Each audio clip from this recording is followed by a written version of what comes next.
Hi Taurus, and welcome to the September 2020 horoscope.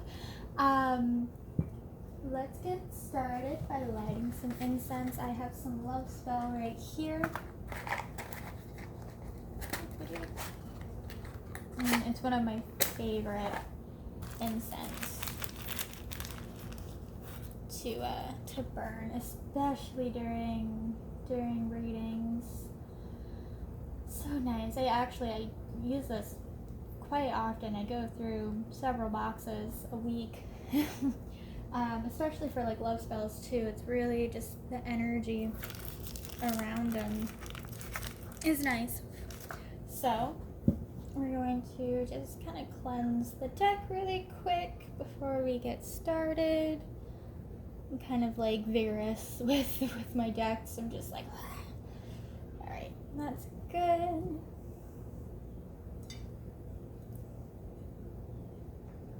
So one more thing before we get started, I want to show you guys this oil that I made. It's called Sweet Attraction. It's for positive favors, affection, kindness, all of that fun jazz. It has almost like a red metallic shimmer to it with pink and purple glitter, as well as some sugar at the top. The bottom, there's it smells really good. This will be available in my shop not this Friday but next Friday for $10. I make a variety of oils, stuff like that. I'll save you guys the boring details because I don't really want this to become a promotion, but I'm really proud of this, so I wanted to show you guys. Alright, let's get right in.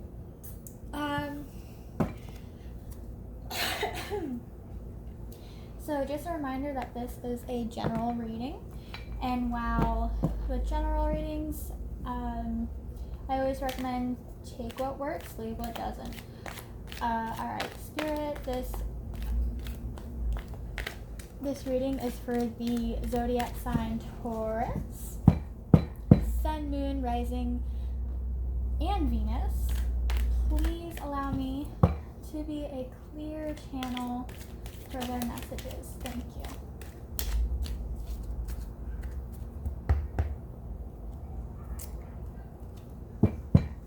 Alrighty, let's see what you got going on for September. Alright, alright. Okay. Ooh, that's nice. Alright. Ooh, and look, on the bottom of the deck, Aries had the same card. The High Priestess, whenever this pops up in readings, I always tell people, trust yourself, trust your intuition. Don't suppress that shit. You have everything you need, all of the answers inside of you. You truly do. Alright.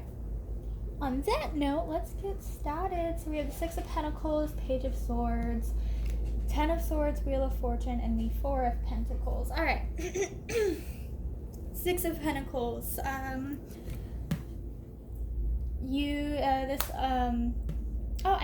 completely forgot to explain what cards are what. So this is money.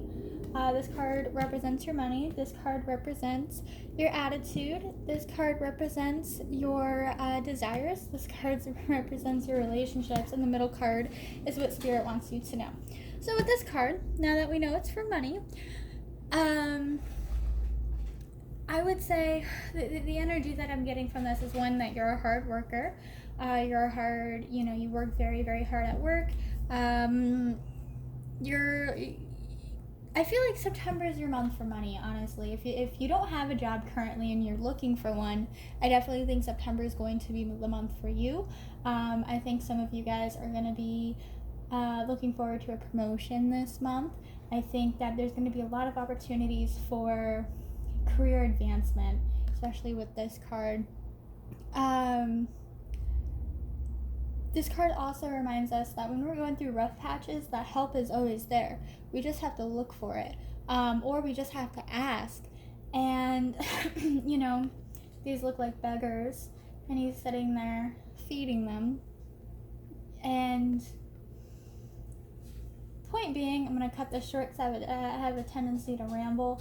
That, ask for help. If you're going through a rough patch this month, or even if you're still going through it, ask for help. There is nothing wrong with asking for help. Then we have the Page of Swords. Now, the Page of Swords, upright, he's confident.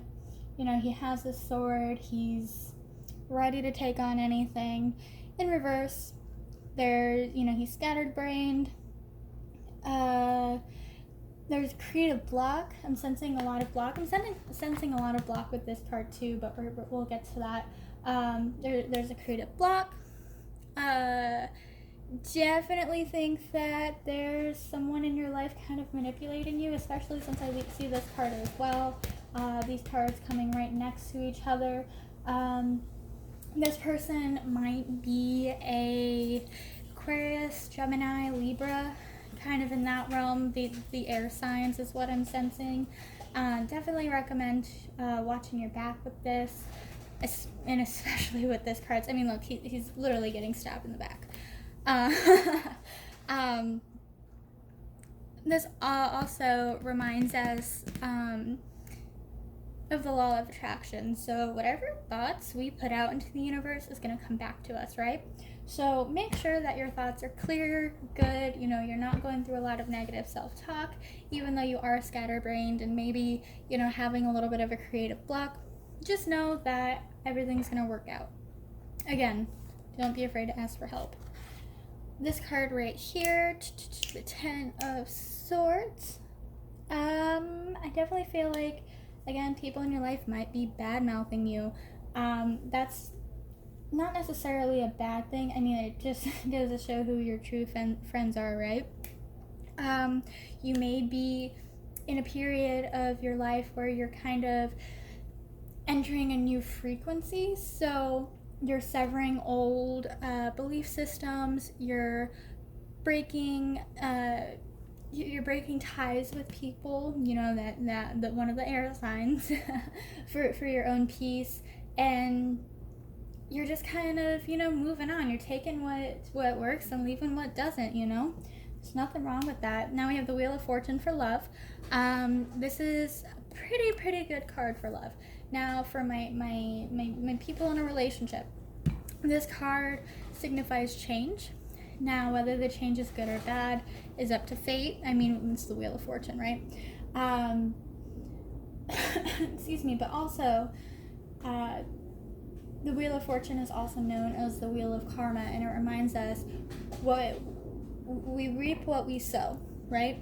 So if you're putting bad juju into the world, if you're putting bad juju into your relationship, if you're doing shit that you shouldn't be doing, that's going to come back to you, all right? But if you're, taking care of your partner and they're taking care of you, and, the golden rule, treat other people how you want to be treated.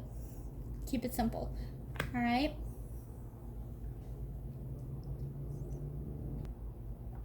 Now for my people that are single, this card means that you might be meeting someone unexpectedly. You might already know them.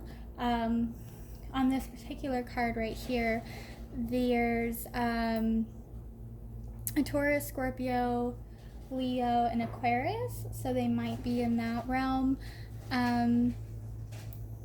What else? Yeah, definitely that you're going to meet someone unexpectedly, and you might already know them.